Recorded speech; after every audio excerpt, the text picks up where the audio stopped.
राज्यात आजही मुसळधार पावसाचा इशारा देण्यात आलाय। मुंबईसह कोकणामध्ये मुसळधार पाऊस बरसणार आहे। मान्सूननं महाराष्ट्राचा 90% भाग व्यापलेला आहे। जगबुडी, अर्जुना, कोदवली नद्या इशारा पातळीवर वाहत आहेत। मध्य महाराष्ट्र आणि मराठवाड्यात मध्यम पावसाचा अंदाज वर्तवण्यात आलाय। विदर्भ मात्र अद्यापही कोरडाच आहे। बऱ्याच दिवसांच्या विश्रांतीनंतर सोमवारपासून राज्यामध्ये मान्सून पुन्हा सक्रिय झालाय।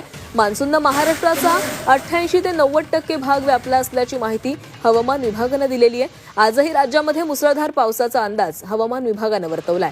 मुंबईसह कोकणात मुसळधार पावसाची शक्यता वर्तवण्यात आली असून जगबुडी, अर्जुना व कोदवली नद्यांनी इशारा पातळी ओलांडलेली आहे। पुढचे 2 ते 3 दिवस पाऊस पडणार असल्याचं हवामान विभागाकडून सांगण्यात आलंय। कोकण आणि गोव्याला पावसाचा रेड अलर्ट देण्यात आलाय। मुंबई आणि पुण्यातही पावसाची संततधार कायम राहणार असल्याचा अंदाज आहे।